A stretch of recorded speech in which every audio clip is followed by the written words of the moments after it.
Hello, everybody. If it's Wednesday, it's Warhammer. That's right. It's time for another episode of Warhammer Weekly. Joining me, as always, this week, it's my very own Savage Boy. It's Tom. How you doing, Tom? Hey everybody, how's it going? Also joining us this week, you know him, you love him, everybody knows him. It's Uncle Adam. It's Adam from Tabletop Minions. How you doing, sir? I'm doing well, thank you very much. You have a lot of nicknames. That's what I'm realizing as I said that, because you've got Uncle Adam, you've got Adam Smasher, you could just say the guy from Tabletop Minions. You know, there's a lot of stuff going on there. Yeah. No, I'll answer most of them honestly, so it's fine. It works out well. All right. So obviously we've got a big news week this week. Our feature segment, we have brought on the Master. Okay, so that's what we're going to do. What we are delivering tonight, I'm not going to lie, frankly, we should all be paying for this because Adam does teach a course on this, and I'm going to say it right up at the top of the show so I don't forget later. Adam teaches an awesome course, usually at Adepticon. Are you planning to do it again next year? I'm hoping to, yeah. I taught it last year. I taught two, actually. I taught one on the technical aspects and one on more like branding and marketing and stuff like that. Yes. So if you're interested in the if with the prima facie level we cover tonight on Wargaming and on YouTube and YouTubing and upping your content game is interesting to you, and you're going to be at Adepticon, then you need to look up this man's seminar and go to it and learn. Learn. There you go. I'm spruiking you right at the beginning because you probably. I appreciate it. Yeah, no, I appreciate it. So, all right. But that being said, let's get right into some news. Tommy, take it away. What do we got? So I'm just gonna jump right towards the coming pre-order because to me, like that's the big news this week, and that's the I'll start with the Age of Sigmar base sets. Like you thought I was gonna lead with the starter sets? No, it's the base sets. So what we saw with the 40K base sets, the scenic bases, have now arrived or have dropped for Age of Sigmar. They're coming soon. They are a ridiculously good deal. So $33 retail, which obviously drops into the mid-20s if you have some type of discount, meaningful discount, for 70 bases. 70 scenic bases. One of these is a 30-32 millimeter and 40-25 millimeter. That's the 70. And there's also there's 20-60 millimeter and then 6 90 millimeter base set that also comes with like rubble and a large monster detail base set, and there's large monster detail base set which is like 20-40 mils and 6 65. I don't know. There's all kinds of stuff, and it looks amazing. So the breakdown goes like this. There are 4 base sets. They're all $33. Yep. You've got a 25-32 base set, which is 70 bases, and it's just the bases. You've got a 40. I gotta watch how I do this finger. You got a 40 65 millimeter base set, which has 20 40s and 6 65 millimeter rounds, and that comes with a bunch of other junk. Rubble comes with like 16 skulls. Yeah, that's right. More skulls for your bases. Comes with toadstools. Well, it's GW. Exactly. Yep. Yeah, it's the most important component of any box. Then you've got your 60 millimeter oval / 90 millimeter oval set, which is 20 and 6 respectively, and then again the rubble, the skulls, the toadstools, blah. And then there's the just the scenic base set, which is just like junk, just rubble and stones and skulls and stools and stalagmites. Always got to pause. Stalactite to the ceiling. Then all of them, like I said, it's $33 no matter which one it is. So it's about 26 if you're on the 20% off bandwagon from any of a multitude of retailers. Which is amazing. I don't know what the other. Okay, so 2 things. One, let me preface this how amazing this is so the 40K ones. Some of the reviews that I've read on those, the detail wasn't actually as sharp as people kind of anticipated it would be. Some of the detail was soft, which is really unusual for GW stuff. But we'll see. Here's what I'll say on it. It was made out of the same plastic they make their scenery kits out of, because this stuff's actually these are made in China, not Nottingham. Right. And to me they had about the same level of detail as the terrain kits themselves. but on a small base. So like, sure.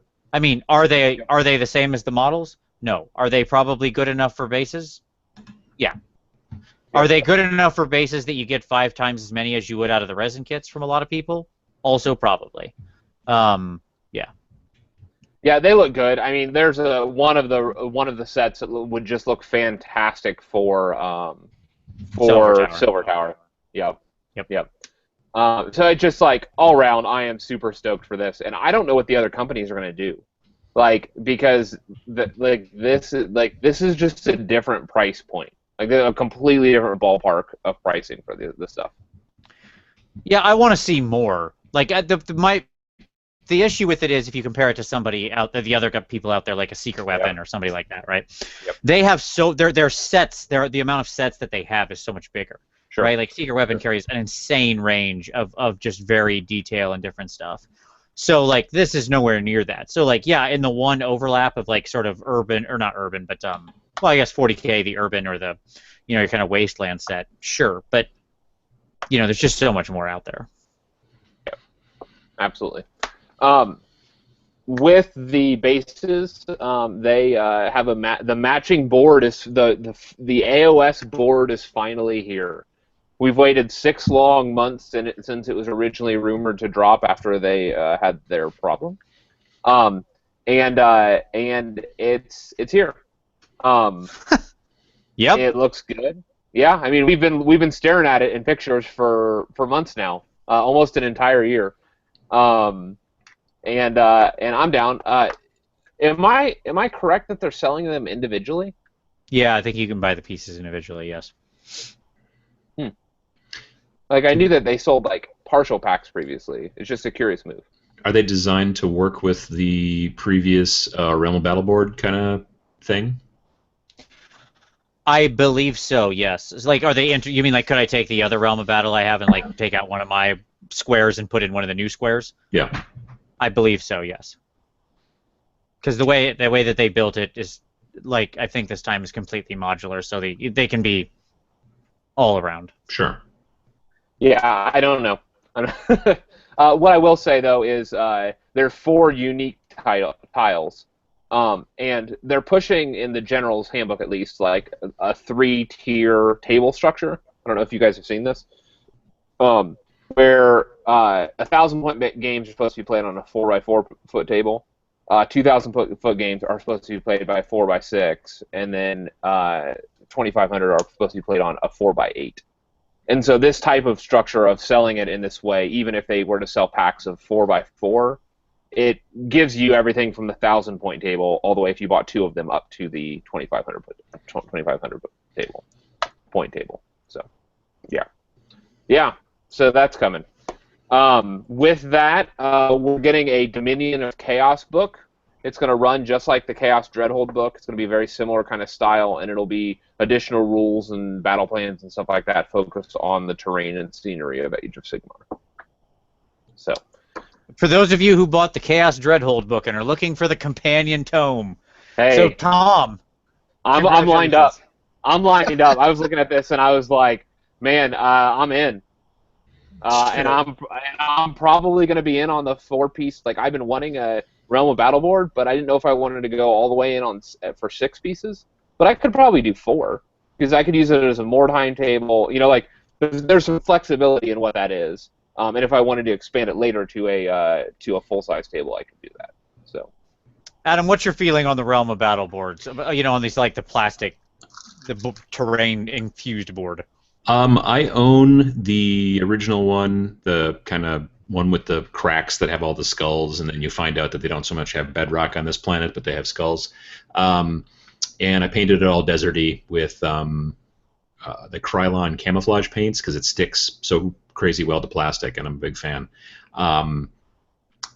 The issue that I have with them sometimes is those hills. They're great, but sometimes then your guys slide down and you kind of get a little bit of a skiing motion, which is not necessarily what you want sometimes. But I think they're great. They're not cheap, and when I got mine, I think it was maybe about $250, and this was probably 8 years ago. I know now they're about $350, something like that, for the set of 4. Yeah, so I don't know. I think that it's if you're interested in it, it's cool. It depends on whether you like, flat mats or whether you like a lot more three-dimensionality to your gaming board. It depends on the game. I know that like War Machine, they're really all about everything being flat and almost not even being two-dimensional, especially, or not being three-dimensional if you're like a tournament player. It's a lot of area terrain.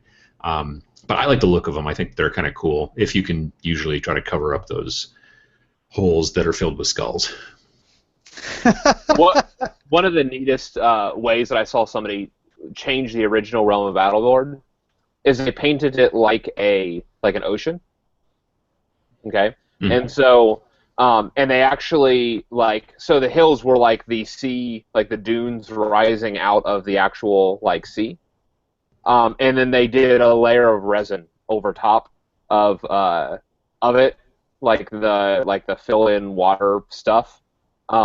And they had done the coloration just right, so that it just looked like the skulls were in the deeper areas of the water, and it actually ended up looking really nice. I've seen poured resin into the cracks so that the skulls are not so you can still kind of see them if you do it right, but they're not so in your face. I shudder to think of how much realistic water effect that was. That's a lot of realistic water effect. Yeah, it was a beautiful board.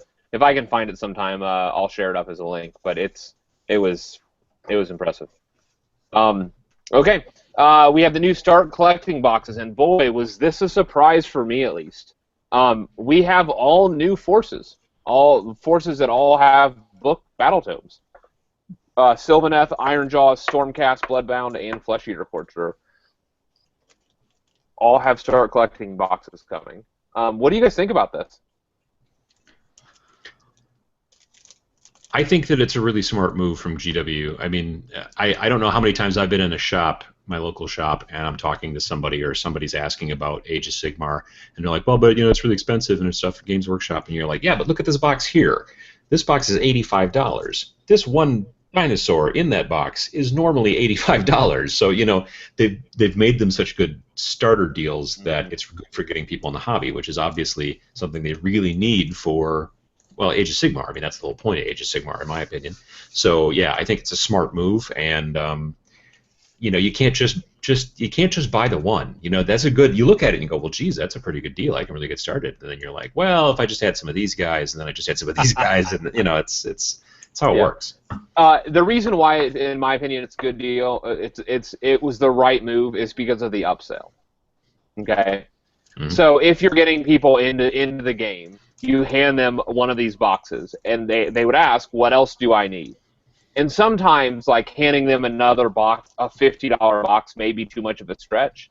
But a number of these battle tomes are like $30, $35. Here are all the rules and everything else for that army. And so, you don't even need they can kind of, you can just tell them to go download the app. If right. That's the thing that's great about Age of Sigmar in my mind, is that when they go, well, what else do I need? You say dice, I guess, and maybe a tape measure. You know what I mean? I'm thinking from the store owner's perspective. This was a good move, because this gave it a more entry level for the new stuff. This is the new flashy stuff, and this gives people a starting point for all the new forces that have kind of been deployed with the new books and all of that other stuff. So, yeah, I mean, it's still we're about a year later. We've seen finally the sort of fulfillment of the original thing that was in the letter last year, in the CEO letter last year, where it was we're going to have more products at more price points, because now we've covered it all, right? We've got these, which you're going to talk about in a second. We've got the easy to build, packs of 3 Blood Warriors that are hyper cheap, right? And then that you go from that all the way up to Archaon, right? And so you've got this huge swath of places where you can get in the game. You've got multiple different starter sets that are that newest one of which that comes out this week is really cheap, and then it goes up from there, right? And so you've got all different ways to get into the hobby, to buy in at whatever level you are comfortable with. And I think that's the right answer. Yeah, I mean, it was just a great move for them all across the board. The one thing that I was really surprised about was in light of this being the new stuff, is the absence of the Fire Slayers. Yeah, I mean, sure. That was strange to me as well, but here we are. How much Yeah, I does mean, here we are. How much does that Magma Droth cost retail? Yeah, like the Magma Droth couldn't have been in that box. See, that's like, I think the concern is like, what else would they have put in? You know what I Yeah. mean? That's a good point. Yeah, it's true. It's true. Yep. Okay. So, Stone Monk Gamer shot us a message, and Vince, do you want to cover this one? Yeah, sure. So Stone Monk is obviously he's been on some of our shows before when we've discussed a lot of the tomes. He is one half of the Mortal Realms podcast, which is a fantastic podcast. If you like listening to things as well on your in your ear holes, in addition to watching them and listening to them, then you should be checking out Mortal Realms. But he shot me a link to remind me that he has tokens, really, really cool tokens, that he sells, because we had talked about status tokens last week, and he made them. They're real high quality. They're $15 for 60 status tokens. So there you go. I'll include the link down below after the show where you can go check them out. I know a lot of people like having the little physical tokens and stuff, as we mentioned last week. So if you're one of those people, check it out. It's a good deal, and you're supporting, a really good guy and a member of the community, right? So there you go. Awesome. So, as Vince just previously mentioned, we have a bunch of the new easy-to-build models dropping this week. Little box of 3 Blood Warriors, 2 Retributors, a little thing of... I'm sorry. That's different. No, it's what it is. You've got one box that's 3 Liberators. You've got one box that's 2... This is the easy to build. You got one box that's 2 Retributors. You got one box that's 3 Blood Warriors. You got one box that's 5 Blood Reavers. Isn't that very close to what the Storm one is that's dropping this week as well? The Storm one is $33. Okay. Right. And it's actually like both sides of a force. It's kind of all of that put together, sort of, kind of. Right. That's what I was trying. Looking across that looked like a almost identical model count. Anyways, so those new easy to build stuff is dropping this week. General's Handbook is dropping this week. The Summer War campaign is live. We're in week 2. Jump on in, go roll some dice. I think, is Order still out ahead? I haven't checked recently. They were pretty big for a while. I like how you can go down and even look at the store level and watch, at the store level, watch the little pie chart shift and change as to what's winning. That's pretty awesome. Like, you can get down to your local G-dubs and you could bring the army you want to see do better, play a game or two, and really tilt the balance. Buying stuff also tilts the balance. Painting stuff also tilts the balance. You can report all of that at your store. So, that's fine. Basically, no matter how you're engaging, you can participate. Come on, folks. We need to save those Phoenix cards. Okay. Is that what it is? Yeah, I mean, I want to see... I'm not going to lie, I want to see Order win this.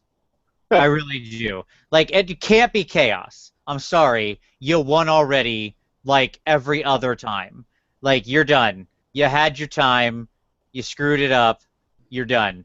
And death, what does that look like? That's just terrible. Come on, we're in the realm of life where this is happening. Get out of here. Get out of here, Nagash. You don't need anything else.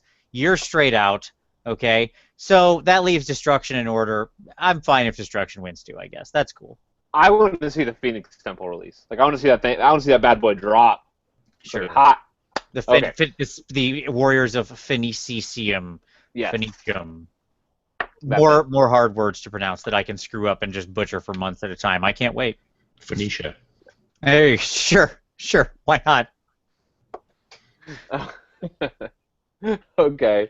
So we had heard it had been rumored previously that the Forge World points were going to drop with the General's Handbook.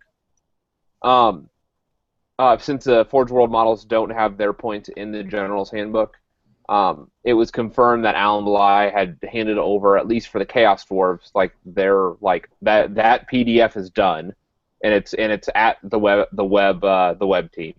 So we know for a fact it's been confirmed the rules are done. So likely we will see it. I'm guessing this weekend when the General's Handbook dropped, or within the next week or so. depending on if we have more rules coming, if they're doing the Monstrous Arcana pack and Tamerkin and the other different forces. So, which I would assume they're going to. What else? So rumors coming up. Next week, they're talking a repack of the Beastclaw Raiders, of Ogres, which include Beastclaw Raiders and possibly another Ogre force. We'll see. I mean, it's gonna be a Flesh Eater Court style release, right? Where you've got. Well, they said no new. Well, I don't know. Yeah, there's no new models, but there might be different ways to put things together or build things or call things, right? I mean, your Bone Splitters or whatever got the Big Stab as its own unit, and they can run around. Just a bunch of idiots running around with giant spears is a thing now. So, you know. Hey, they don't have a monster. So, of Sure. course, they need to be monster hunters. Sure. They bring giant spears. It's like they live in a Fred Flintstone world, right? Like, that's what that is. Hey, if any army needed to live in a Fred Flintstone world, it was that one. Sure. No, that's fine. I agree. So next week we have the pre-order of the Beastclaw Raiders, likely the repack coming. And a rumor dropped this last week that in September we may have a book called Allegiance of the Realms that includes all of the allegiance abilities and artifacts of the existing factions.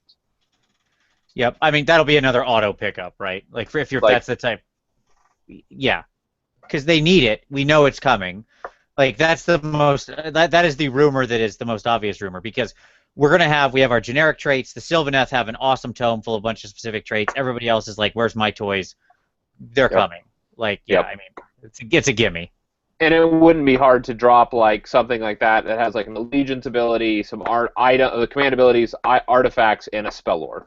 Yep. That would be super easy, 3 to 4 pages each. Drop a 200-page tome, you're done. Yeah, again, you're right, it'll be an auto pickup. Moving beyond Warhammer, Middle-earth, the license is for 4 more years, so they're talking lots of releases coming, potentially some smaller factions focusing on the Hobbit films. Lake Town houses are ready to go. There's going to be multi-part plastic kits. I am excited. Like, that has Mordheim written all over it. Have you seen these houses yet, Adam? Yeah, I have seen some of the pictures, and I was thinking kind of the same thing, although more Frostgrave for me, but yeah, Sure. Same type of deal.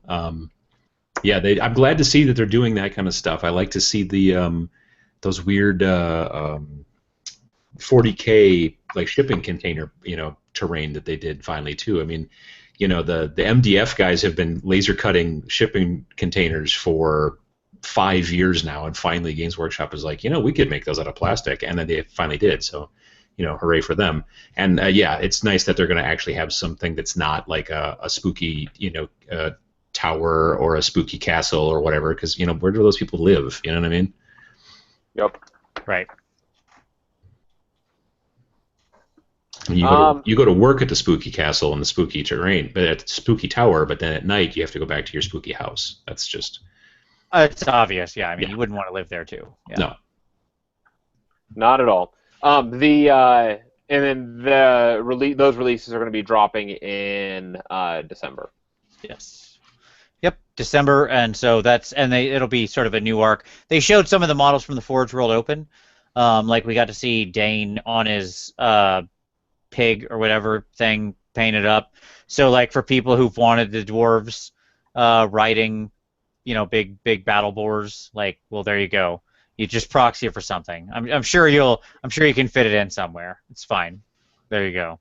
Your wishes, all your dreams, finally coming true. Just in the wrong game. Yep. All right. Did we have any other? Is that the end of our news items? I think that's the end of the news. All right. That was we burned through that stuff for how much news there was. A lot of exciting things there. On that, by the way, on the start collecting Sylvaneth on the starter army, the reason why that works, despite the fact that the army just came out, is because it really doesn't have any of the new stuff in it. Right. That's the answer. There's no tree remnants in it. There's no, whatever. It's dryads, the branch, whatever. It does have the new branch Witch. Which, yeah. Yeah, and then a tree. But it's a single model. It's a single hero, so that's Yeah. that's not going to cost him anything. Yep, and then the tree man. I thought about it if it wasn't all those freaking dryads. Dryads are killing my soul, which we'll talk about in hobby time. All right, but let's move to a pick of the week first. So, Adam, let's start with you, buddy. What would you like to recommend to our viewers? A blog or podcast or something? There's a channel that I kind of stumbled across on YouTube. I watch a lot of YouTube. I watch far more YouTube than regular actual television these days. Of course. And there's this channel, and it's called the Pumper Jones Gaming Network. Pumper as in like to prime the pump. And it's this guy, and he's new to the hobby, and so he's learning things. He's learning how to paint. He paints on a Zombicide, Black Plague set, and he was learning that, and he's making these videos, and he's with this other guy who's the editor and the filmmaker and whatnot, and I don't know, something about them just really strikes me. They're very kind of documentary but funny, and I enjoy them, and they're well done. And he doesn't really have much in the way of views and subscribers, but I really like kind of what he's doing. He's got this very sort of dry, sometimes self-deprecating sense of humor, which I like. And I don't know, they've just done a bunch of different videos about different things, and for whatever reason, I enjoy them and they make me laugh. So that's what I was just watching them probably about an hour ago. Nice. As always, we'll include a link down to the bottom, so that will be down there. Look for that video link. Awesome. Very good. Tommy, what do you got, sir? This is an oldie but a goodie. If you haven't seen it, and this is tangentially Warhammer related. Are you going rogue again on me? All right, go ahead. No, it's like semi-rogue. Okay. So there was a video that was made about 2 months ago. For why HeroQuest is the best game, which HeroQuest is indeed a Warhammer property, That's and true. You need to go watch this video. That's all I'm going to say. I know the video you're talking about well. Same here. And yes, I'm okay with that being included. For any of our viewers that haven't yet watched this video, you need to take the 2 minutes out of your life that video runs and just improve the quality of your life a great deal. I like it. I had about 8 people on Facebook send it to me, like friends of mine, who aren't necessarily gamers, but they stumbled across it, and they're like, "Oh, I bet you would like this." I'm like, "Yeah, I've seen it. Thank you. I appreciate it, though." It is pretty fantastic. So my pick of the week is for those who follow Dr. Faust's Painting Clinic, he has been working on a project for a long while. He's making a tri-legged Imperial Knight that is very, very heavily converted. And he finally put out the last part of the build video, and what's nice about it is, like, even though it's like part 7, like that's literally how many videos he's done, roughly 15 to 20-minute videos just on conversions.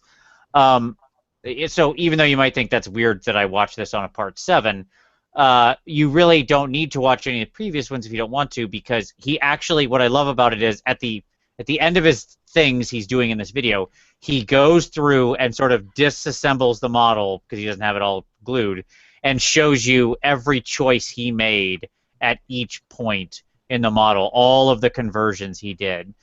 When you see like the labor of love that went into this, I often have people send me questions about conversions because I convert a lot of stuff, but this is next level stuff. So if you want to see some good inspiration on all the various tools and interesting things you can use to convert, because he really, he ranged far afield. He's got the electrical wire in there, and he took like the pearl off of a Marge Simpson pearl necklace to make a giant like eyeball head. He's got a brain off a D&D mini that it's like a little intellect devourer. He clipped the legs off of to make its brain in a jar. I mean, just on and on and on and on and on. So it's very inspiring, I think, just because it shows you that, one, you shouldn't be afraid to try to convert things and make it your own. Like, those Night Titans are not cheap, and he was just, just hacking away, just making it work. And several times he finds stuff he didn't like and just try something else. It's fine. You just keep hammering away until you got something you like. All right, so there you go. So all those links will be down below. So with that, let's talk about some hobby time. So Adam, what's on your table, sir? What are you working on? Lately, I've been taking a bit of a break on models and been working directly on terrain. I'm painting up. I was basically dry brush highlighting last night a Dreadstone Blight, the kind of ruined tower that I was kind of talking about before. Um, I have to do some metallics and finish up some metallics and finish up some skulls, of course, because there's a lot of skulls on it. Of course. And that's almost done. And then and I'm going to butcher this name, and my wife's going to laugh at me. The ruin. It's from Lord of the Rings. It's the ruins of Osgiliath, something like that. Yep. Anyway, that's done. Osgiliath. Yes, Yep. that's done, and it's I primed them black. I dusted them with real light gray in the airbrushing, and then I just did a lot of washes and then some dry brush highlights and things like that, and that's working out well. The next thing actually is going to be the Baleful Realm Gates. I've got 2 of those, and they're built and primed, and now they need to kind of go from there. So yeah, I've got a bunch of stuff sitting on the table that's all ready to go. I've got probably 60 skeletons that are built. They were knocked off of. They were already previously built by somebody else. I bought them, knocked them off the squares, put them on rounds, textured the bases. They're all primed and base coated. And now I need to go ahead on those, but I wanted to get some terrain done before I went down that rabbit hole, so yeah. Nice. You're doing better than me with painting terrain. I did do the Realm Gates. Those are really fun to paint, let me say. I love those Realm Gates. They're fantastic. The one piece of terrain that I really don't like painting, well, I'm not going to like painting it once I get done with it, is that dumb Ophidian archway. Mm-hmm. That thing is a piece of, oh my lord, it's just so warped. When I put it together, I mean, I clamped it as much as possible, and I'm still going to have to use a half a pound of green stuff to get those kind of gaps out of there and stuff. And I'm not that fussy, but I'm like, I can see. I was outside, priming it, and I'm like, I can see my neighbor's house through that gap. That's not helpful, and it's just, yeah, that one's a real bummer. The rest of them, I mean, the Realm Gates were great. They went together instantly. They really are snap fit tight. I would highly recommend picking up some clay milliput for that, like the terracotta milliput, or if you want to go even cheaper, pick up some DAP. Like that's really the answer when it comes to big pieces of terrain like that. The DAP is the way to go. Yeah. So, yeah. Just because that thing is truly like the. Yeah, it looks nice if you can manage to get it together, but boy, oh boy, is that not the best one they ever put out. I completely agree. It reminded me of that, they made those craters that looked like a ship that had crashed, kind of, and you saw the pictures, and you're like, oh, that looks amazing, I really want that, and then you would buy it, and it was just soft. Like, there was no detail. I don't know what had happened, but I feel like it's the same plastic. Right. Yep. Tommy, what about you, sir? What are you working on? I am doing a base coat on some Chaos Warriors. Yes, you're working on your Nurgle Chaos Warriors for our Holy Havoc army, right? No, that you're assuming that we're playing Chaos if we were to play. Oh, yeah. I listed Chaos. It's a publicly known thing. You can look it up on. Oh, is it? Okay, yeah. It's for our Chaos army. Yep. Oh, you're trying to weasel every advantage out of this tournament. Yes, to go along with that, to go along with my army right there. I'm not painting anything for this game, for that tournament, exempting. I'll spend like a month. I won't. That's a lie. I've never spent a month on anything. I'll spend 5 days, and that'll be an insane amount of time on our Warlord. If I have to build 3 Warlords, then that's fine. But hey, should we take suggestions from our viewers as to what our Warlord should be? We should totally do that. Yes, that is a great idea. So for Holy Havoc, Steve Herner's tournament in November, Tom and I are heading out there. Should be a really fun time. And one of the things we have to have is a Warlord. And the only requirement for the Warlord is that he has to be a Warlord, or she. Could be a she Warlord. But it has to fit on a 60mm base. 60mm round base. So the question is, what piece of terrain do you want Vinny to build our mini on? That's right. I've tried to figure out if I could fit Archaon onto a 60mm round, and it just doesn't seem like he would be stable. He's trying. Like he really was entertaining trying to fit Archaon on a 60mm round. No, that's not a joke. I'm 100% serious. Yes, it's just not stable. He's too top heavy. What if Archaon had some helium balloons attached to him to keep him upright? That might help, right? There you go. He could be a ballooning enthusiast. You don't know. Indeed. All we know about him is what he does during war. There are other hours in the day. Perhaps he is a balloon enthusiast. He goes home to his little house at night, after leaving the spooky tower, and then balloons. Yeah, sure. That makes total sense. That's totally. I have a theory that that Archaon is only traveling across the mortal realms so rapidly and with such aggression because he's a Pokemon Go player and he's really trying to get out there and find those rare regional Pokemon in the other places. So I think that's really what he's all about. That's probably accurate. Yeah, it's totally true. Seems like it. At this point, it's almost indisputable. I think, frankly, we might as well just add it to the Wikipedia page. All right.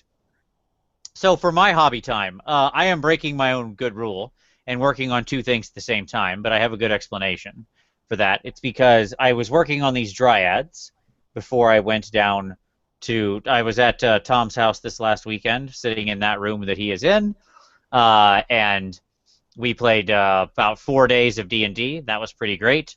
So I couldn't take my dryads with me, but they're all done now, except you notice they're not on a base. I have a lot of extra stuff on my dryads, extra sticks and little birdies and owls and stuff. So they're fun, but I'm waiting on their bases to be done. And so I wanted to take something down to Tom's, so I took some Kurnoth Hunters, and I'm working on them as well. And as Tom pointed out, yes, I made my Tron Kurnoth Hunters. These are going to be my Sons of Durthu to go along with the Spirit of Durthu. It's going to be him and these boys rocking around, so they're going to have the orange and yellow as their leaves, and their swords will be... These are the guys with swords. So they'll have the orange and yellow swords like Durthu. So there you go. That's the plan there. So those are exciting. By the way, this kit, for people who are on the fence on this kit right here, on the Kurnoth Hunters, this kit is fantastic. This is an absolutely stunningly good kit. Just the amount of extra stuff you get because of all the different weapons and arms and stuff for doing other conversions, other sticks and headpieces, and just... It's fantastic. And it went together super easy. Loved it. Love this kit. One of the best times I've had putting together models in a while. So, there you go. All right. Lord Tremendous says that I should put Archaon on the broken and ruined bodies of elves. He doesn't care about anything else. The more dead elves on the base, the better. In fact, just a 60mm base full of broken elf bodies. I accept. That is a good plan, and I do like it. I like where your head's at, Lord T. I do have a big elven force that I could just hack up and use that I got specifically for bodies. So it's a good plan. I like it. All right, so let's turn to some feature segment here tonight. So tonight I wanted to talk about wargaming on YouTube and the idea of the sort of little niche microcosm community that we're all in, what you're watching right now. And that is why I have brought in the man with the plan, the most knowledgeable guy around on this. He is going to... We are all gonna kneel at the foot of the master here, and we're gonna learn from Adam. So it's story time. This is Uncle Adam's pro tips on over here on Warhammer Weekly. So first off, Adam, I'm sure that everybody who's watching this is subbed to your channel. If you're not, of course, I'll have Tabletop Minions linked down below. Go toss them a sub. Putting out great content. You should be watching. But how about, I thought we'd start with maybe your background. How did you get into this? You've been doing it for a while now, so how'd you get into all this? It started in 2010. I was watching a video on Beasts of War, actually, and it was about Gen Con that year, and it was also about... They were just kind of launching their website, and I'm a web designer, so I'm interested in that kind of dorky stuff, and so they were talking about how their website was in beta and this and that and the other thing, and also it mentioned Gen Con in the title, and I was like, oh, I'm going to Gen Con, so maybe they'll be there, that'll be cool. And I watched the video, and it mostly talked about the website, and at the very end it said something along the lines of, oh, and if you're going to Gen Con, let us know in the comments below. So I'm like, all right.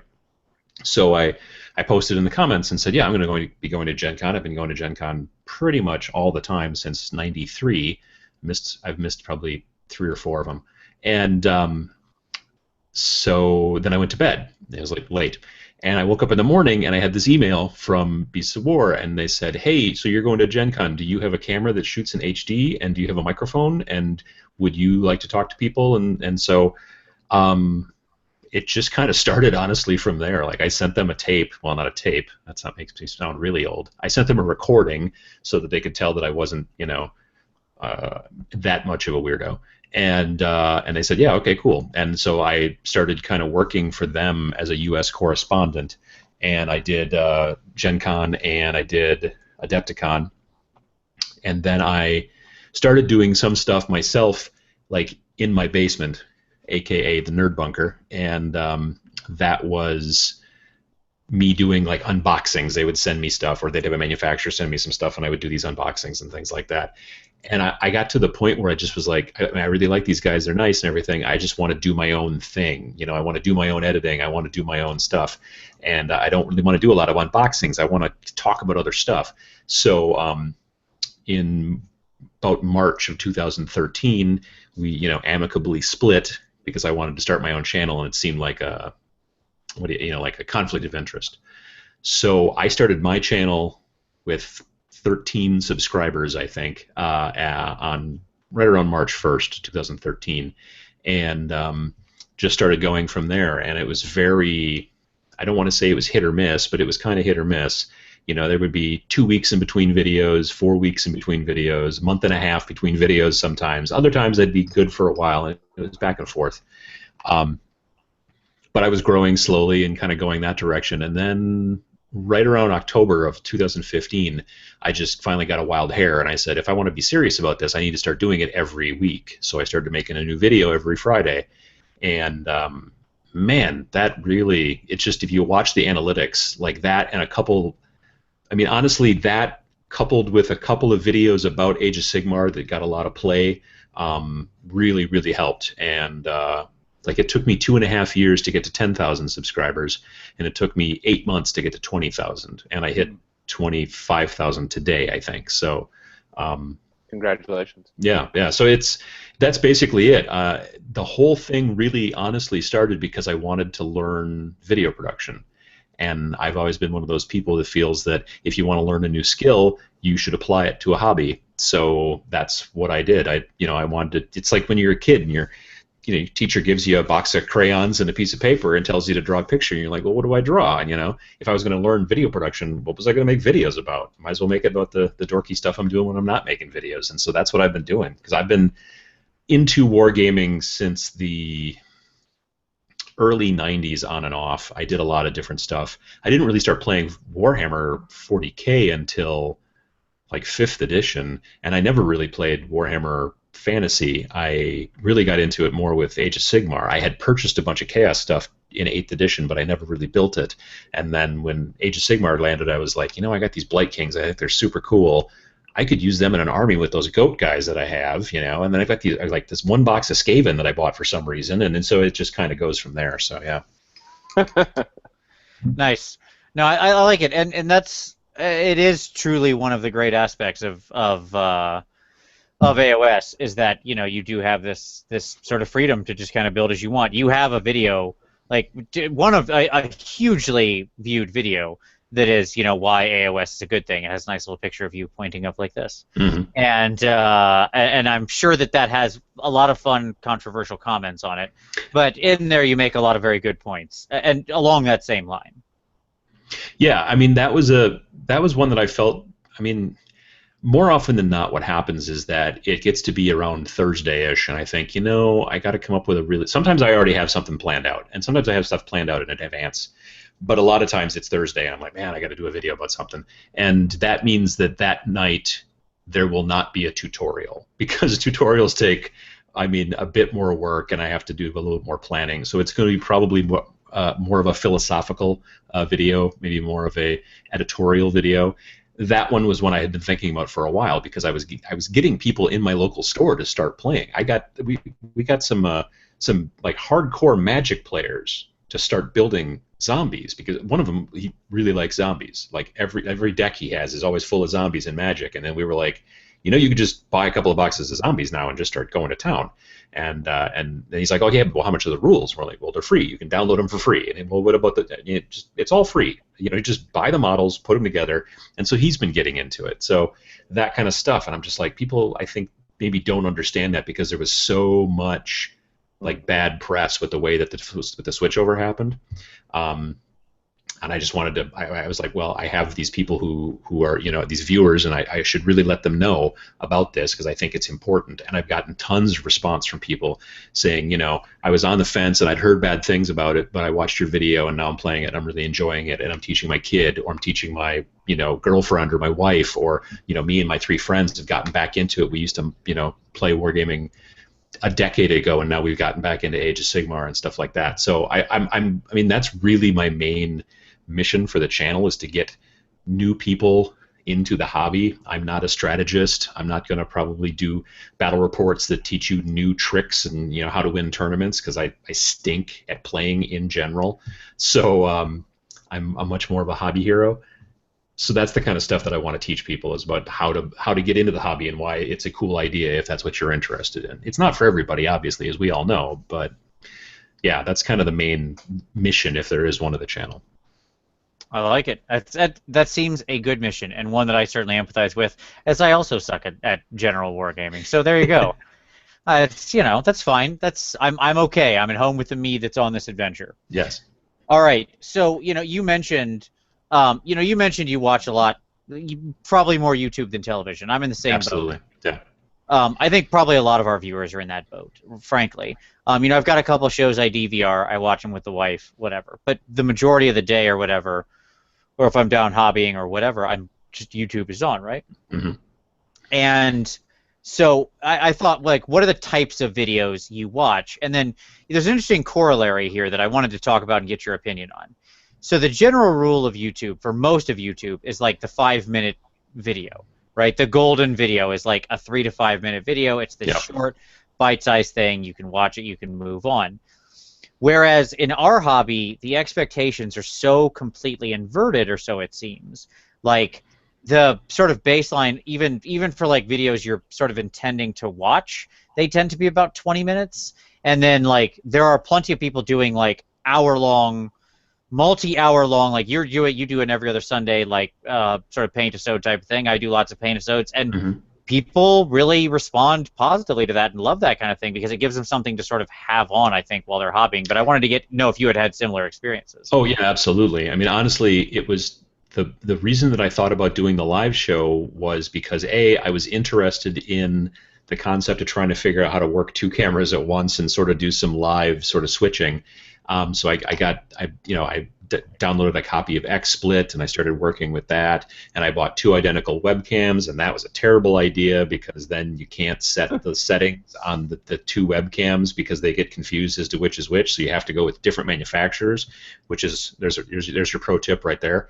Like the one up here, when I do that, that's a Logitech, but the one that's pointing down is a Microsoft, and they have very different like setting screens, so they don't mix, and that's great. But that kind of stuff was the stuff I wanted to teach or learn teach myself. And then I was like, well, I would just listen to probably a not very super visually interesting video, and it's like a podcast at that point, but you can look if you want to or whatever.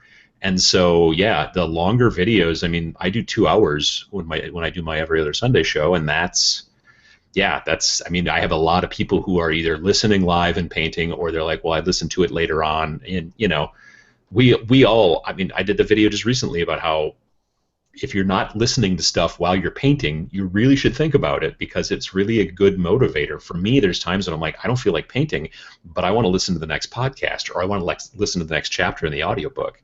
So, it gets me downstairs. It's just basically the same thing. But yeah, in normal YouTubes, if you told somebody, oh, making a 2-hour video tomorrow for YouTube, they'd tell you that you were insane. But in our niche, it's really well received. Yeah, and I think it probably mimics across beyond just YouTube. When I think of like podcasts, a lot of the podcasts I download tend to be like 15 to 30 minute stuff for non-wargaming related things, right? Serial or Freakonomics or something like that, right? They're like 30 minutes, 45 minutes, something like that. But when you look at like wargaming podcasts, they're all like 3.5 hours. They're just like these marathons. Well, because otherwise you have to look for something else to listen to. Like if they do an hour every 2 weeks, you're like, oh, man, I wish you guys would do these either more frequently or do longer episodes, because I'm going to be down here for 6 hours in the basement, and so I need more stuff to listen to. Right. Yeah, so it's exactly that. So, what do you tend to favor to watch from your wargaming content? Like, what's your particular thing that you'd love to see in your sort of subscription feed that's wargaming related?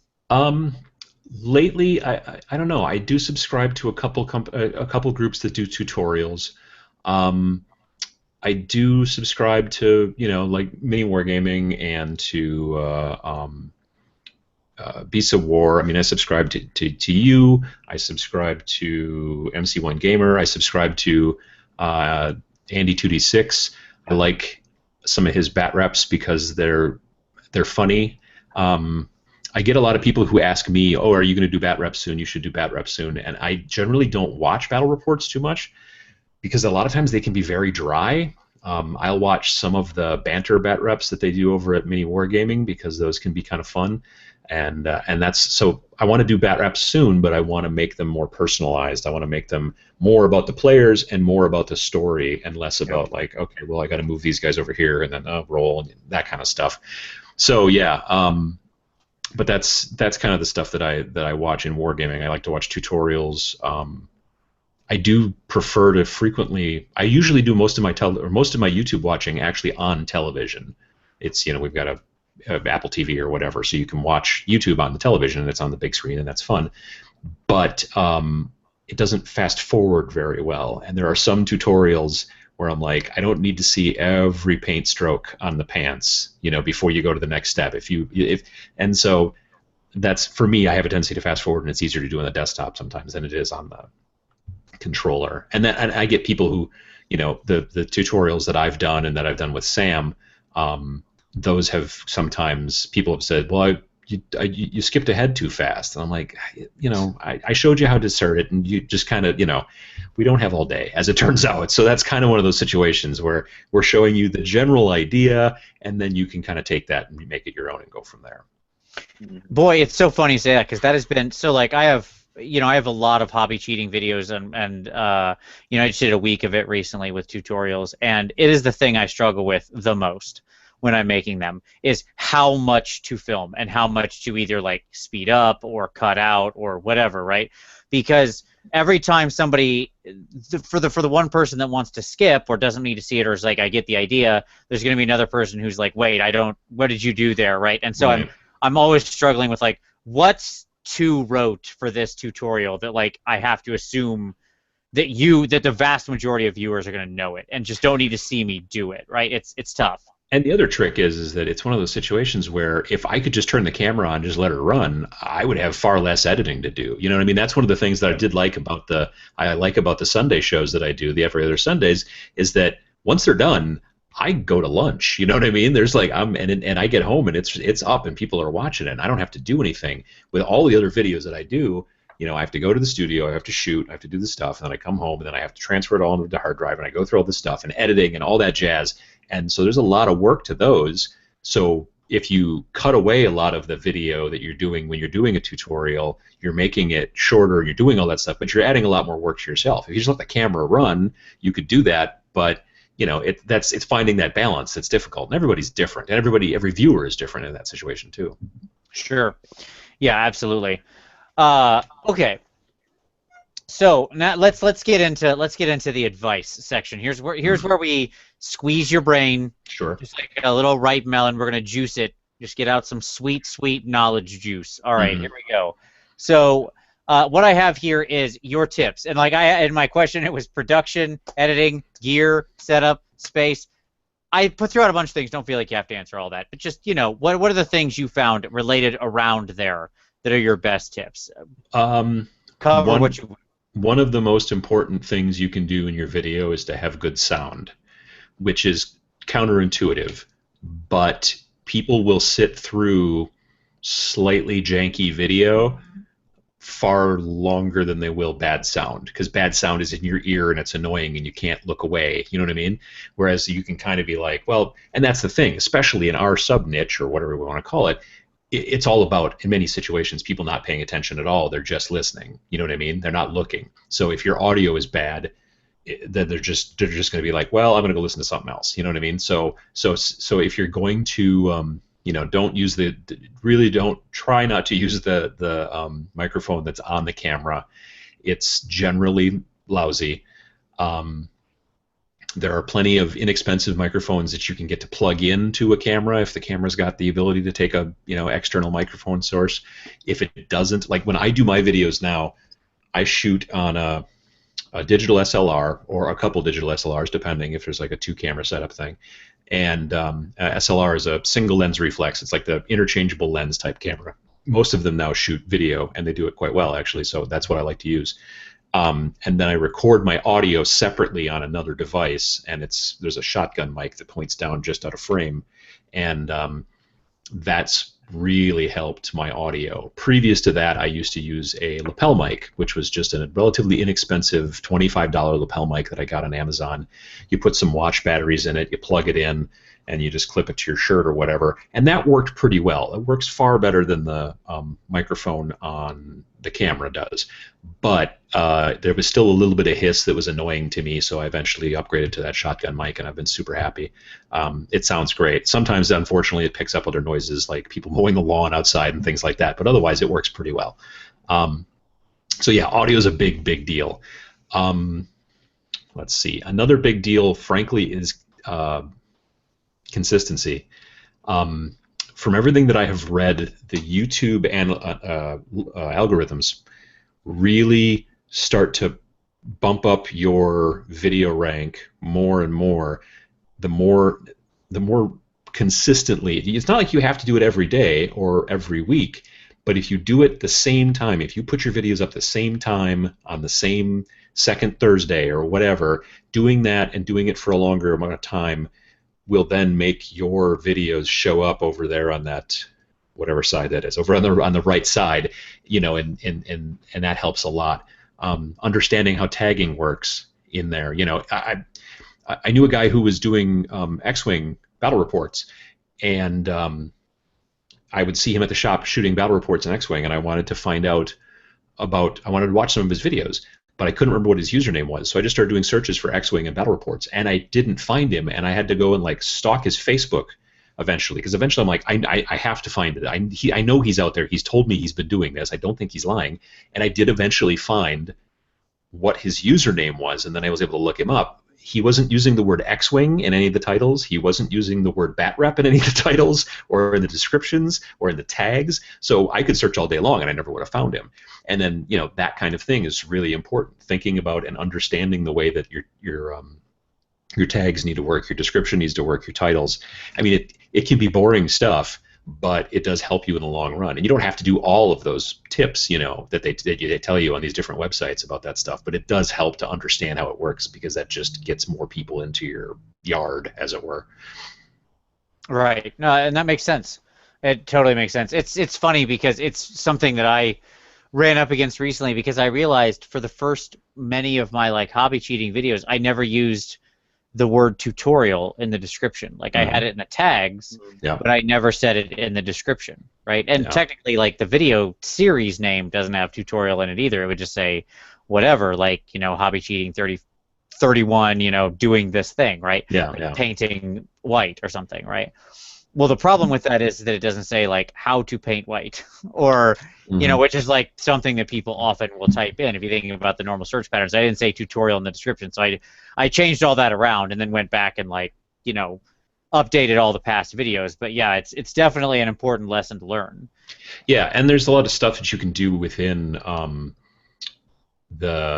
within YouTube where you can set default information so that every time you make a video, there's already a bunch of stuff in your description, so you don't have to retype that stuff every time or whatever, and you can already have a bunch of tags put in, and so that you want to have, when people search for Tabletop Minions, I want them to be able to find me. So tabletop is a tag, minions is a tag, Tabletop Minions is a tag. There's strategies behind that stuff, and learning that stuff, even just reading some articles about it, it's going to help you out a lot. So thinking about that stuff, honestly, I find really, and I taught that when I taught this class about marketing and branding and stuff like that at Adepticon, coming up with a thumbnail look and sticking to it, coming up with brand colors, coming up with a brand font, all that stuff, it sounds kind of goofy, and it sounds like big business or something like that. But it's so easy in a lot of situations for people who are just scanning through, especially if they subscribe to a lot of different channels. They just scan through and see all these thumbnails, and they're like, "Oh, that's a Tabletop Minions one," because they can see the logo or they recognize the color scheme or something like that. And then that way, a lot of people say that, "Oh, well, YouTube kind of throttles back and doesn't show you certain things that you're subscribing to." And I've never found that to be the case. Like, there's times when I'm like, I haven't seen a video from these guys in quite some time. I wonder if YouTube is throttling them back. And then I go look, and I'm like, oh no, they just haven't made a video in 5 months. And so a lot of times if people aren't seeing your video, it's because you've completely changed your thumbnail again, and then they don't know that it's you sometimes, or it just gets lost in the crowd. So having that look and that feel and kind of sticking to it, I've made some changes. I changed the logo a bit about a year ago.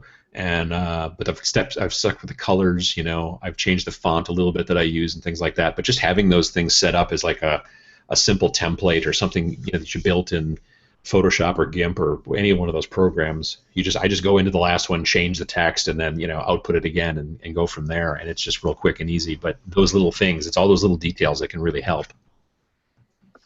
I like it. That's definitely like. I am learning so much right now, and I appreciate it, because something you just said to me was, or like that you just said that's resonated with me that somebody else has mentioned to me before, was the thumbnail thing, right? And I'm like, oh, because I have no artistic skills, I find it to be a consistent barrier. By no artistic skills, I mean I'm perfectly fine at painting something like this. Sure. Graphic design, you're saying you're not necessarily. Thank you. Yes, like correct word. Yes, exactly. And by where I'd like to be, I mean anywhere beyond 0. Well, the trick in those situations, I mean, there are people. There's a website out there called Fiverr. Are you familiar with Fiverr? Mm-hmm. It's Fiverr.com, I think. You can go there, and for literally $5, which is the whole point of the website, I guess, you can get things done. Now, granted, a lot of times those things are kind of a little bit templatey, but in this situation, you're sort of looking for that. So, you can get like an intro that goes for your video, for your videos that looks cool and is got some 3D graphics and all kinds of junk like that. You can get a logo made. You can get, you could probably get somebody to make you a template, that will work in whatever software you use, and then you could just go through and change them from there on and go it that way. It helps a lot, but it's there's a lot of things out there. Like Fiverr's a big one for if you don't have like the stuff, or not the stuff, but if you just don't have the time that you want to do it, you can kind of do that, get a template, and then just stick with that template or something. There's a lot of different options out there. That's good advice. There you go. Yes, I'm familiar with Fiverr. Absolutely. Yeah, it's good stuff. But I hadn't even thought about it in this context. That's again, genius. I was looking into doing Fiverr for a video intro, just like a standard 3D crazy, moving around logo thing. And then I started thinking about it. And I'm like, actually, because I do have some of the ability, I do want to make it a little bit more simple and a little bit more indicative. My earlier videos had like a TV scan line thing going on, and there was this kind of sound, this whooshing sound, and the logo just came up and went boing, or whatever.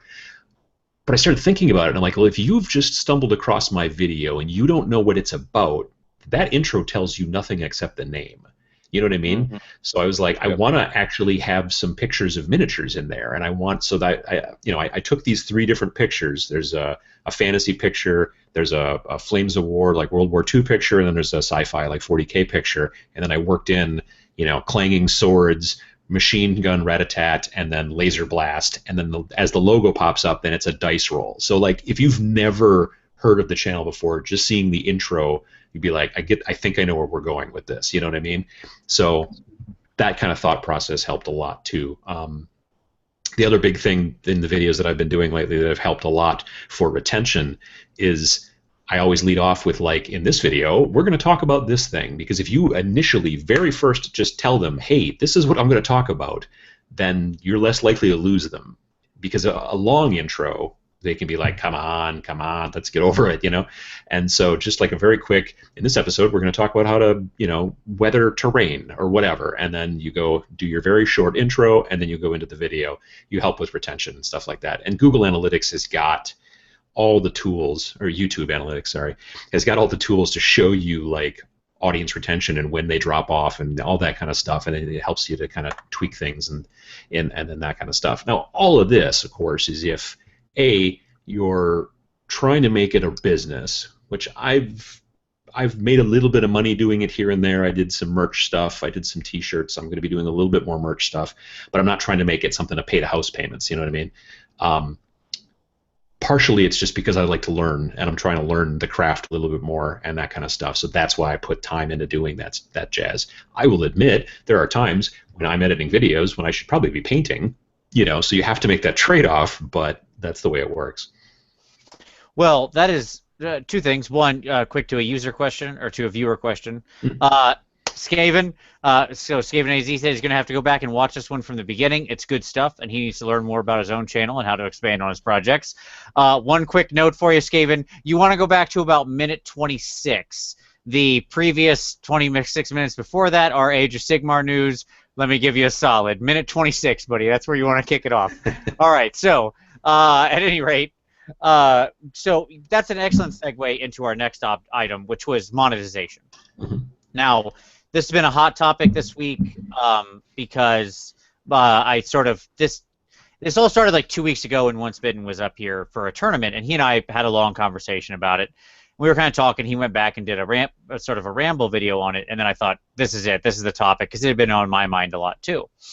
And there's been a lot of people who've made video responses to this, and a lot of strong opinions and all that. And that's all fine.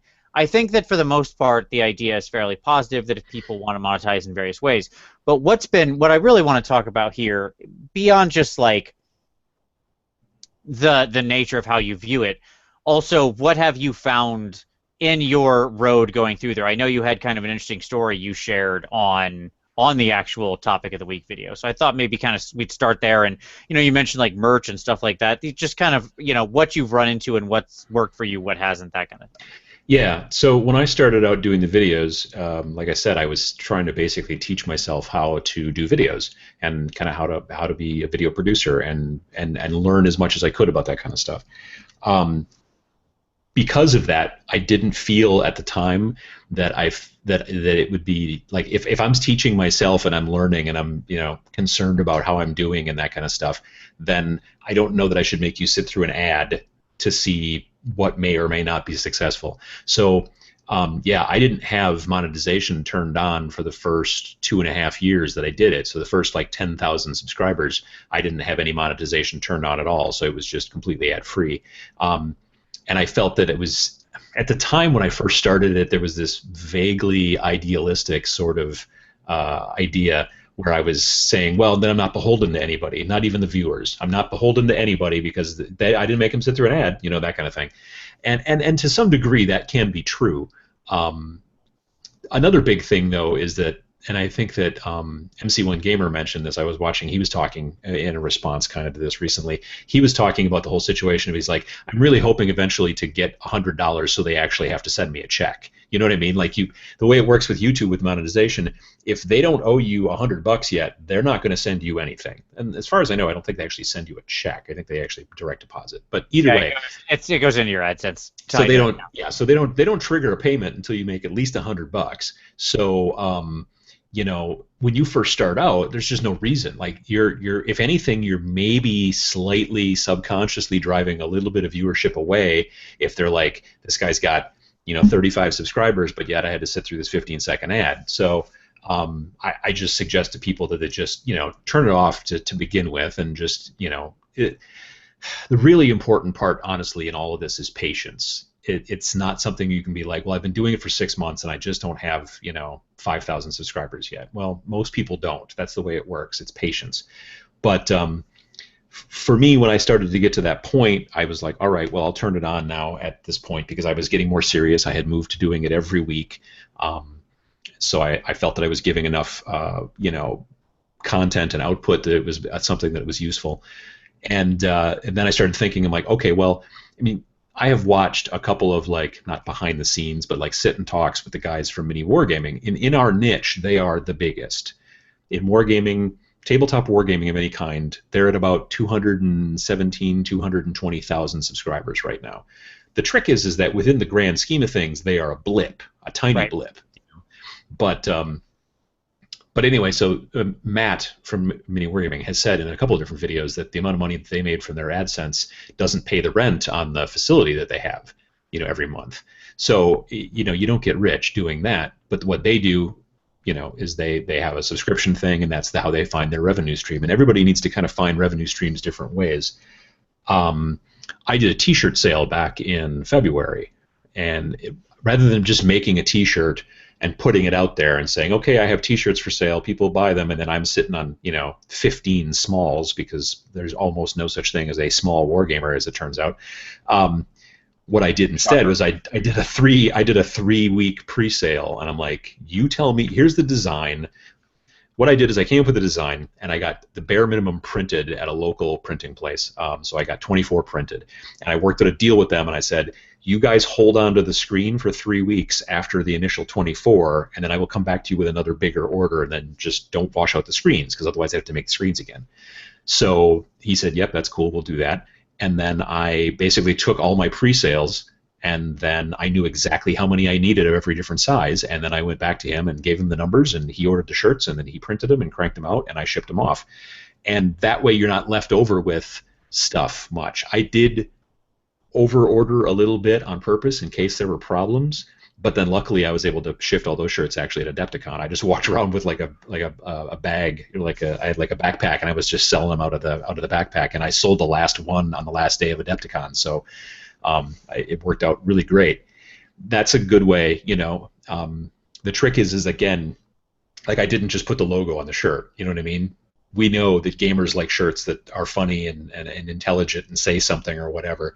So I came up with, my logo was on it, but it was also something else that even people who didn't know who I was would look at it and go, oh yeah, and so that was enjoyable. Anyone who's a tabletop gamer would get it in general, so that helped. But I'm also now, I just ordered, about 3 weeks ago, I ordered 500 Tabletop Minion dice from Chessex, so those are on their way. They'll be here in another month or so.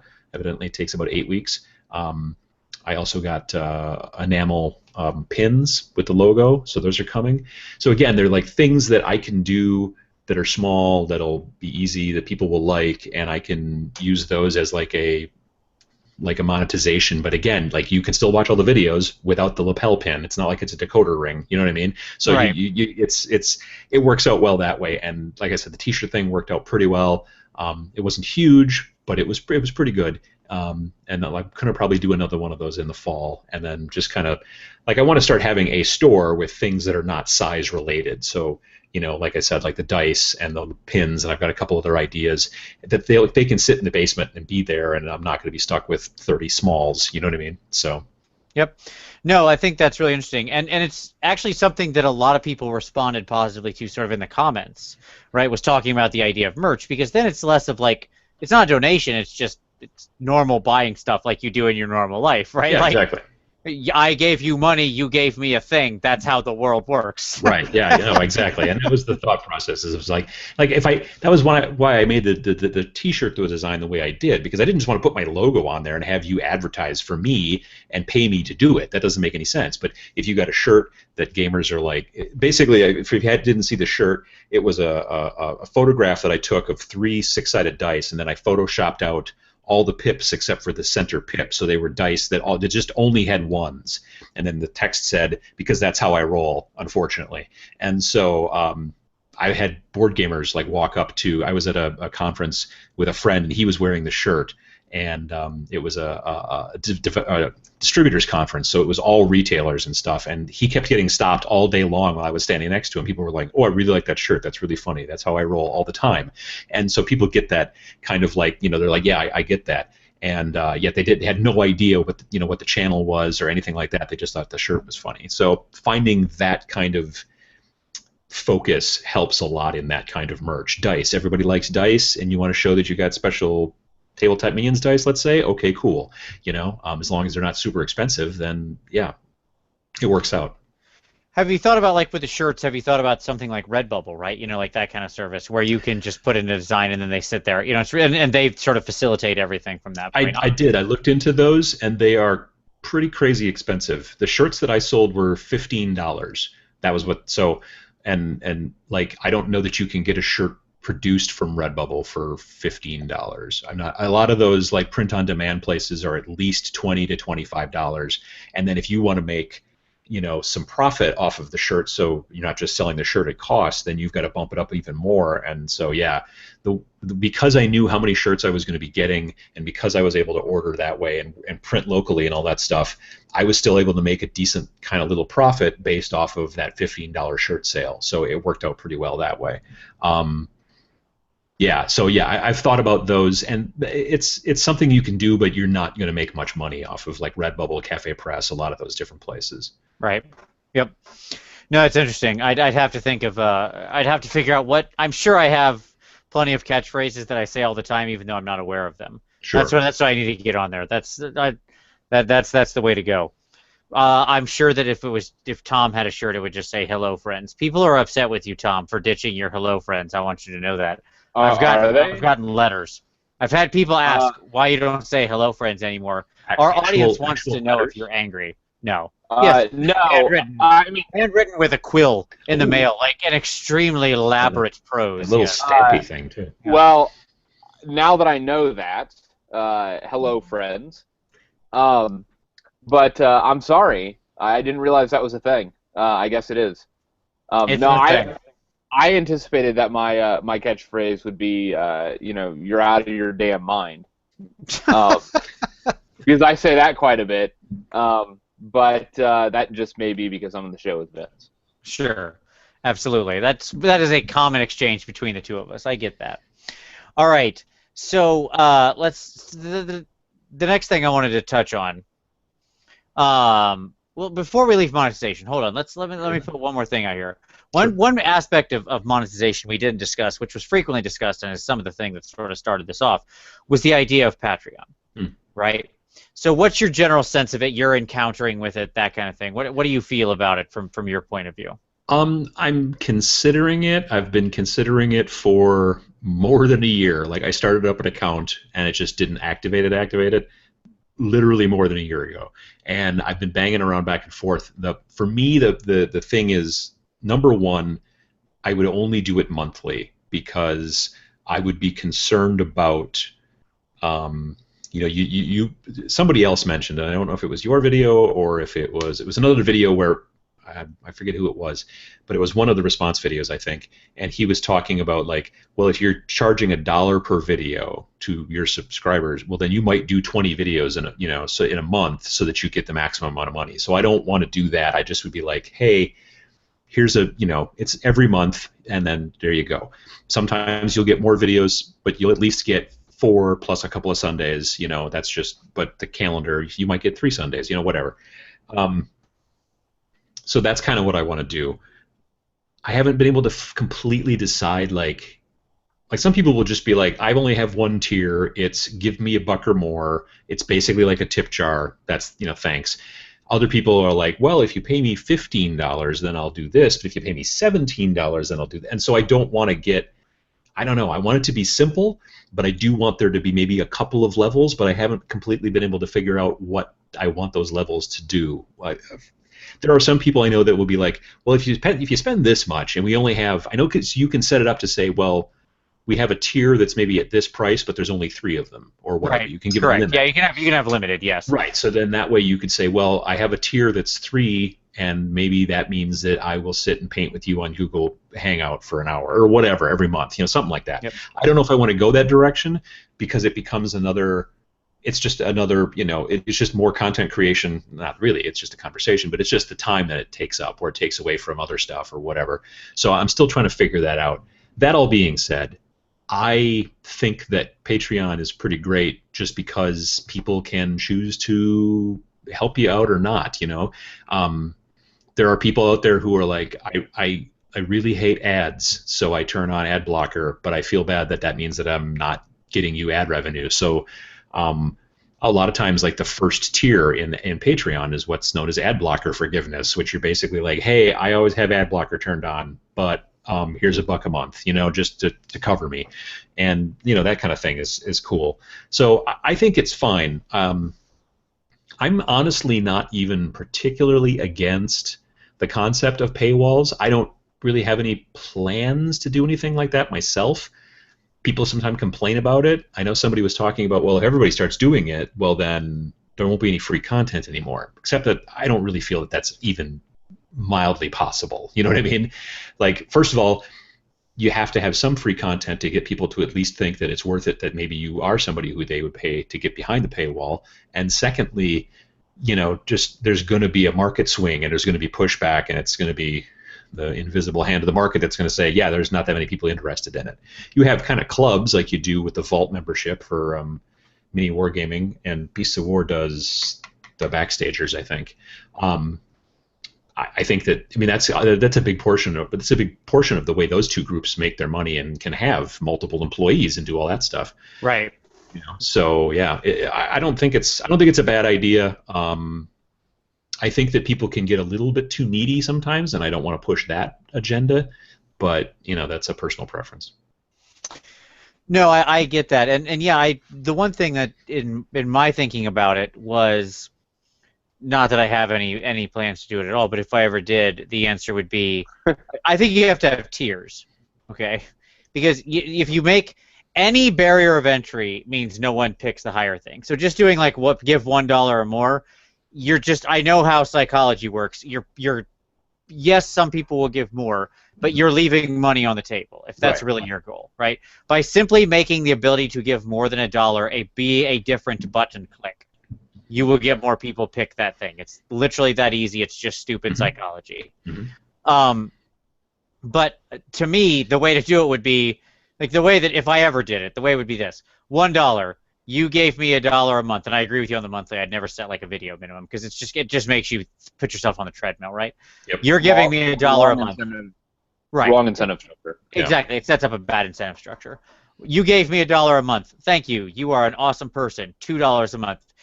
You're giving me $2 a month instead of $1. You're an awesome person. Thank you. Twice as awesome, potentially. Well, I would just $5. This is just like the one above it. $10. Yep, see that same thing. $82. Yep, still that same thing. Thanks again. Great. Like, there's no difference. It's literally just I'm making it so you don't have to type in the number, right? Sure. But I get it. Like, Ben Kometz, recently set up a Patreon. He's a professional miniature painter, and he paints for a living. And he did what you're talking about. Like, he has, I think, 3 slots for his top one, which is he'll actually join you on exactly what you said. He'll join you on, like, Skype or Google Hangout or something, and he'll spend an hour giving you advice and painting with you. Like, if you're really serious about miniature painting, that's a hugely smart investment. I gotta say, it's not cheap, but at the same time, he's one of the best in the world. Well, right, and it's like going to Adepticon and taking a class from Ben or from Angel or any of those guys, that are they're doing those amazing classes. I mean, yeah, you might spend $30 or $40, but you're doing it and you're there and you're this is more one-on-one. So in that situation, unless it's like $100 or something like that a month, if it's cheaper than that and you're really trying to up your game, you can learn a lot. Sure. So I think that to me, I agree with you. There's a tension there, right? Of like, yes, you want to make those cool things worth it that incentivize people, but there's the double-edged sword of like, well, now what are you on the hook for? Right. Exactly. Yeah, absolutely. You might be writing a check that you don't want to cash, is a sort of way. Yeah. All right. And the last thing you want to do is resent your subscribers. Yeah, that's a great point. Yeah. Absolutely, Tom. You don't want to resent your subscribers or the fun of your hobby. I love making content for YouTube. I love interacting with people. I would hate to ever have it start feeling like a weight, right? Where it's like, oh, I've got to get this thing done because I have this monetary obligation to do so. Like, I feel like I want to get things done because I want to get things done. That's just the type of person I am. But if life comes up, like it did this last weekend, where I wanted to spend 4 days playing D&D, I pre-made a couple videos. I scheduled them out. They came out. I didn't do as many as I normally do. I try to do like 3 or 4 in a weekend. I only did 2. So, but I didn't feel bad about that. I was like, it's fine. It's my weekend. There you go. Sure. I put out some content. So I think that I can see how if you're not careful, you could easily back yourself into that corner, right? And that would be pretty awful. All right. A couple more, and then we'll close this out. So, speaking about community and resenting your viewers, viewer interaction. So obviously, I know I watching your videos. I see a lot of comments that you leave. You know, you respond, you interact back with your people in the comments quite frequently, which I imagine is a weighty burden because you got a lot of comments on your videos. It's not weighty. It takes time. I mean, yeah, there's definitely time. The hardest part that I have to that whole thing is because I read every comment, and I try to respond to as many of them as I can. But every once in a while, someone is just like, "Hey, thanks, great video," and I'm not sure I could be like, "Oh, thank you to you as well," and you know what I mean? Like, it's not a question. There's not much I can respond with. You know, I wish there was just like a thumbs up emoji. I can just say thanks for watching, which is what I usually close those out, and I do that. But there's sometimes when I'm just like, you know, they just said great, and I'm like, I don't know what to respond to that, but thank you. You know, I mean, so I usually do give them a little thumbs up thingy. I don't know if that does anything or not, but yeah, that's really. But I do like to try to spend a lot of time, or I do try to spend time, and sometimes I let it go for 3 or 4 or 5 days, but I do try to like catch up and then do all that. So how else do you interact with your viewers, with the sort of community you've created? Obviously, you've got your Facebook page, so you might want to share that because that's another great place where people can connect up with your channel. Yeah, I've got my Facebook page. Back in May, I started the Tabletop Minions Paint Showcase Club, and I just wanted to have like a place for people to go and share photos of their paint work and maybe ask some questions about like, hey, I'm stuck on this guy, or I'm doing this work in progress. What do you guys think I should do? That took off really quickly, which was awesome. I had 1,000 people in that group in less than a month, I think.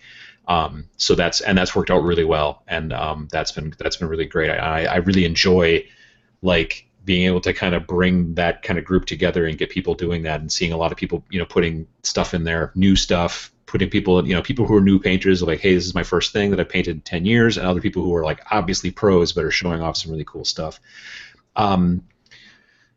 I do Twitter, but I don't do it super well. It's just kind of an also, like if I post something to Instagram, it also ends up on Twitter. You know, if I put up a new video, I throw it up on Twitter, but I don't.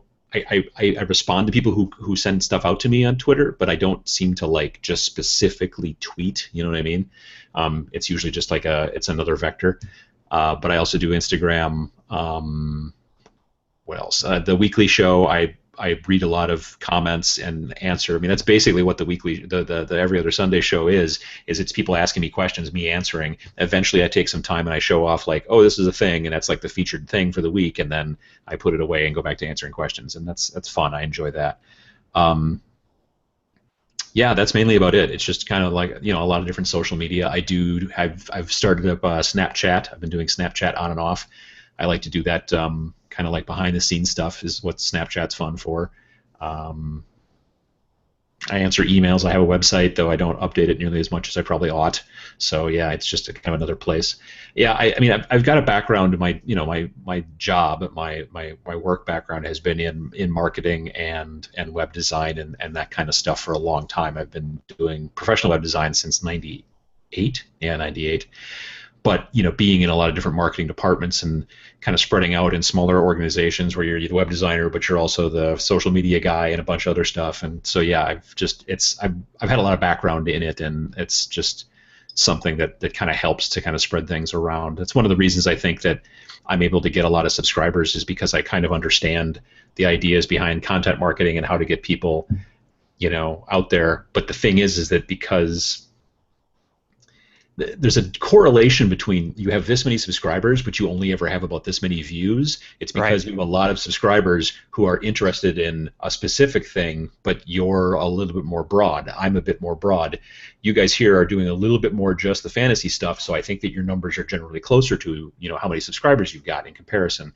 So there are times when I do a philosophical thing, like the one I did recently wasn't philosophical per se, it was history, when I talked about H.G. Wells and Little Wars. I mean, that one did better because a lot of different, someone who's like, well, I'm not into painting so much, but I'm interested in that history thing, so they're more interested in that kind of stuff. That's just a lot of different things that kind of go into it. Gotcha. No, that's good. That's good thoughts. And by the way, that video was super cool. I loved the Little Wars thing. That was a good time. I had no idea. Yeah, no, I came across that book, I don't know how many years ago originally, and I was like, H.G. like the H.G. Wells, and then I just started reading about it, and it's a great read. It's really fun. So yeah, I'm a big fan of that book. I do like what was the line the line that was in there at the beginning of the book of a game for young boys It's a game for boys from 12 to 150, and that special kind of girl who likes boys' things and books, or something like that. yeah, something like that. I thought that was a particularly fun, like, Yeah. very fun line. All right, let's close it out on the nitpicks. So, what are those things for you that in content that bring your experience down? Things you see in content you watch that you're like, that you should, if you fix that, you'd have a lot better sort of experience there. Obviously, we mentioned the sound. That's probably one. Yeah, that's definitely one on my list for sometime in the future. I know I need to get a better mic for my, like with this show, whatever, I use a headset because that's what we do. We use a headset. You have to. But other than that, sound is for what I'm doing my show, for my live show and stuff like that, I'm using I'll try to lift it up into the camera here. So I'm using it's called a Blue Yeti, I think. It's a USB mic, and it's got its own stand, and I've got this thing that makes it so that the P's and the T's don't pop too much. I think it's called a pop filter. But that kind of stuff, sound is a big deal. Another thing is obviously like searchability. You could be making great content, but nobody will know if you don't properly, do your descriptions, do your titles, do your tags, kind of do that stuff. You need to also, frankly, you don't want to completely blitz everybody constantly with social media, but you do want to get it out there. You do want to try to, and I'm not great at this myself, but you want to try to remind people that they should share it. If they know somebody who's got this same issue, I'm showing you how to paint terrain, and you've got a friend who's got a whole bunch of terrain he's trying to paint, he might want to know about this video, and the person might be like, oh, that's a really cool video. I should remember to tell Bob about it. But if you say at the end of the video, hey, share this with somebody, they'll be like, oh, I should share this with Bob, and I should do it right now since I'm sitting here at the computer anyway. And so, that kind of stuff can really kind of help, because you can find new viewers that way and get new subscribers and just get more views overall. I think that, I don't know, I think that being really negative is bad I think being negative is bad in general, but specifically, in our kind of sub niche or whatever, it's difficult. I think it's focusing on that stuff in general. People don't want to hear it particularly, You do see some videos from time to time, like when Age of Sigmar first dropped, there was that guy who burned his collection in the driveway and all that stuff, and I'm sure he got a lot of views and everything like that. But it's not long term, you know what I mean? Right. It's not sustainable. It's not something that because eventually you just become known as the angry guy, and that's not necessarily fun, Mm-hmm. So yeah, I find that like when I'm doing my comments and things like that, going through comments, if there's a negative comment, I just ignore it. I don't respond. And I respond to positive comments, and it's just kind of, I don't know, it's just the way it works. That's the thing, I think, that people who focus on the negative a lot, for me, it doesn't work, and it doesn't help your long-term channel, and you can get into some sort of feud, or there can be I don't have any interest in that stuff. So that's the kind of thing that I try to stay away from. That makes sense, and I totally agree. The negative is the flash in the pan that will skyrocket. Death burning the army. That's what you were referencing there. And there's a couple others that were around the launch of AOS where that happened. But that's not like you don't. I don't subscribe to any channels and watch videos regularly where the people are just like consistently negative. Yeah. Right. Because it's not, those things are an interesting oddity when somebody like loses their mind, right, for a moment. But I don't want to see people like. I don't really, and this is me personally, certainly maybe there is people out there who want to see just, people scream at them for 5 to 25 minutes. Well, that's what reality television is generally, I mean, Sure. to some degree. You're not wrong there. Yeah. Exactly. But for me, I'm just not interested in it, right? I want to see content. I like people, especially in my hobby. I like it when people share what they're passionate about and share that passion with me, right? Mm-hmm. Like that's the people whose reports I watch. Like I'm not actively playing Kings of War right now, but I watch some Kings of War people's content because I love the way that they battle report or that they talk about it, that they share it. I'm tangentially interested in the game, and so it's like it keeps me connected to that because they're really fun in the way that they do it, right? So it's often even less about maybe the particular game, but more about just how enthusiastic they are and exciting they are when they do it. Just the method of production, I guess. Personality goes a really long way in anything that's YouTube related. Frankly, I mean, there are people out there who are probably millionaires on YouTube because they just have a personality. Like, what do they do? There's a lot of people out there that have millions and millions of subscribers, and I don't know what it is that they do. You know what I mean? They don't do video games. They don't do makeup. They just you know, whatever. I guess they're kind of funny or whatever, and that's great. So that's cool. But personality goes a long way.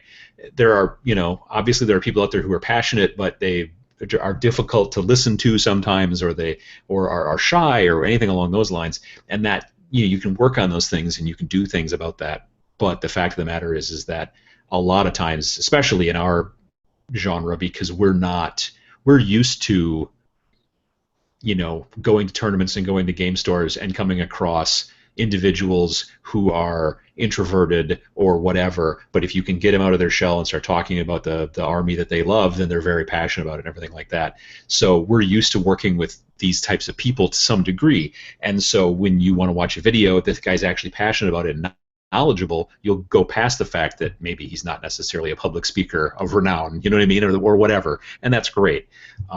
You know, so I that's one of the things I also like about our kind of subgenre here, is that we've got our own rules. You know, a short video is not necessarily a good video. You don't necessarily have to be a king or queen personality to you know, get people to react and that kind of stuff. So I totally agree. All right, well, I think that brings us to the end. We've been going for a while, so we should probably wrap it up. But Adam, thank you, sir. As always, greatly appreciated. Any final thoughts you got for everybody out there? Not that I can think of. I've just, you know, I'm glad to be here. I'm glad to I didn't know a lot about the fantasy kind of area until Age of Sigmar, and now I watch a lot more of that type of content, and so it's interesting to see the type of people, you know, and just like I was always focusing more on other stuff that was in Wargaming, and it's just interesting to kind of stumble down a hole and find a whole different area. And I'm sure that there's a whole group of different people that just talk about just Infinity, and I don't know anything about them yet, but maybe eventually I'll find out more about them. And so yeah, it's interesting. Absolutely. Well, we're very glad to have you. As I said at the top of the show and multiple times throughout, if you're not subscribed, I'll include the link for Adam's channel down below. Go get over there and check it out. Subscribe and share his stuff. There you go. All right, Tom. Any closing thoughts here? There's a lot of wisdom that Adam has just shared. So not only watch this, but rewatch this. As an individual who started a channel and they got swept up in other stuff and trying to get back to investing in that, there's our viewers have been given a treat this show. There you go. Well, thank you very much. So look forward to Tom's third video coming in 2017. He's gonna be on the once a year Patreon. So I'm excited for that. Tom commits to making one video a year. There you go. All right. Well, to all of you out there, thank you so much for watching. As always, we very much appreciate it. Don't forget to like it and share it and do all those other things. Tell somebody about the show. That is always the best thing you can do. I'll say, all joking aside, and this topic, the best thing you can ever do is tell somebody else about the show. We do love that. Well, what about the painting gray models? Like that's the point, right? Like that's your quest. That is my quest in life, to make sure that all gray models get painted, that we eliminate the gray, that the war on the gray will be won. Yes, that is my mission in life. You're absolutely correct. But I'm just going to put it on my tombstone. Like, he made sure a lot of models got painted. I'd be like, great, thumbs up. It was a life well lived. That's all I need to. That's my epitaph. I'm fine with it. All right. But for all of you out there, thank you for watching. And as always, we'll see you next Wednesday.